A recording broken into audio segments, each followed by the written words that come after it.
on the War Crimes Tribunal in Sierra Leone. Jeffrey has been counsel on many landmark human rights cases around the world, both here in the UK for the European Court of Human Rights and around the Commonwealth. He's the author of a number of books, including Crimes Against Humanity, The Struggle for Global Justice. And so I'd like to invite him to come and say a few words about West Papua. Thank you. Treated in West Papua by crowds of people who are wishing us well and hope that we can do something to solve their problems. And this, I think, is often the problem indeed for international law and international lawyers, that it creates expectations, and there is a duty on us to try to fulfill those expectations, and I'll talk about how we might do that in a minute. Retreated to West Papua, the Portuguese to East Timor, but the Dutch were not doing enough, but doing something by the early 60s to bring West Papua to a readiness. As John has said, there were some elections being held, there were some leaders being supported, not enough of course, but at least something when the Indonesian saber rattling stopped. Started, and Indonesia in effect took over for 6 years before the fraudulent Act of Independence. And what a fraud it was, John has sketched it.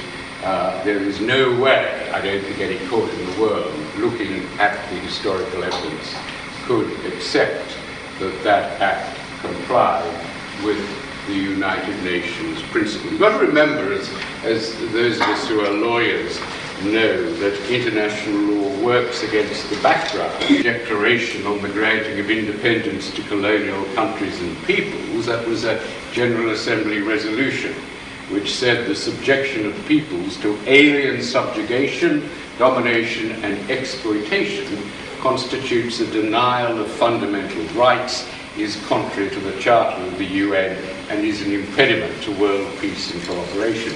There couldn't be clearer language. That is precisely what the Melanesian people of West Papua have been subjected to: alien subjugation, domination and exploitation.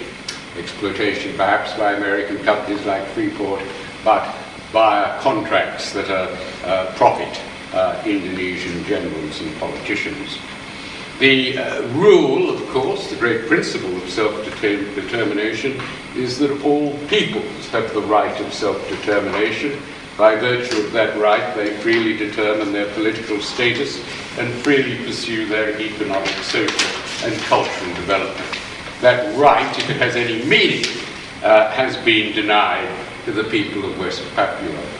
The sham vote was a sham indeed, because what the rules say is that first, those who have a sacred trust, as the Dutch did and as the Indonesians bought into that trust under the New York Agreement, had this duty under the General Assembly resolution, first of all, to bring the territory to an advanced stage of self-government with free political institutions, so that its peoples would have the capacity to make a responsible choice through informed and democratic processes. It's an open question whether by 1969 the people of West Papua had been brought to that stage of having free political institutions. That can be argued one way or the other. This is where a colonial power integrates with indigenous people.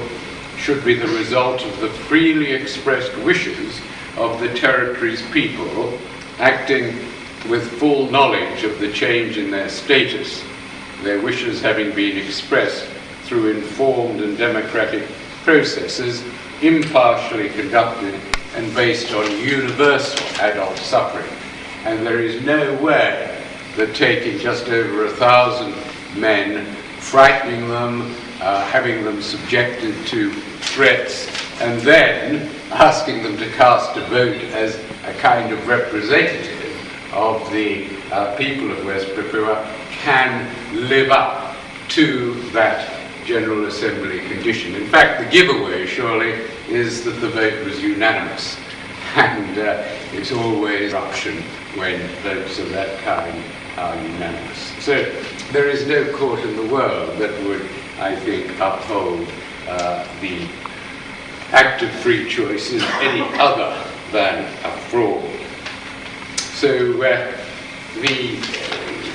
the Hugh Lung was mentioned after all these years of transmigrasi, where where the Indonesians have brought their own people into West Papua, just as the French have done to New Caledonia. I mean, this isn't an anti-Indonesian, this transmigration place to which this, and I should add perhaps that as lawyers there are a lot of brutalities over the years, recent years. We can see them in Amnesty and other reports. There are opportunities, if the evidence can be obtained, to get some redress. But I want to consider what this organization can do in relation to the big question: how can the position be reversed? How can the Melanesian people, who are now about 1 million strong, can be given control over their own country? How can it be given back to them? The place that would normally make this a decision is the International Court of Justice.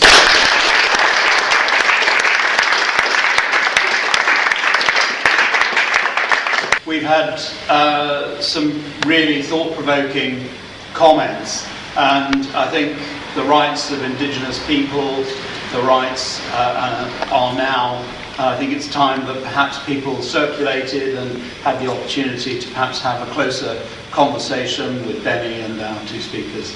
With that, I'd like you to give them a warm thank you.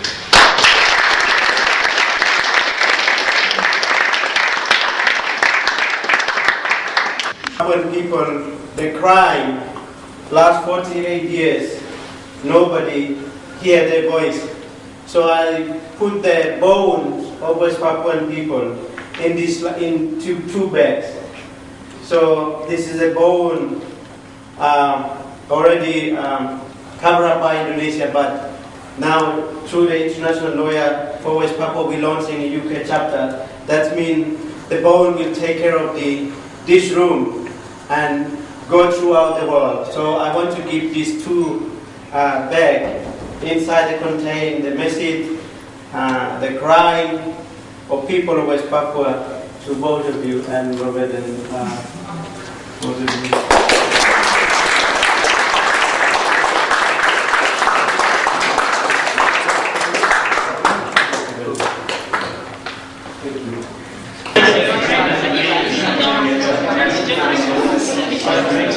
Yeah, as you mentioned,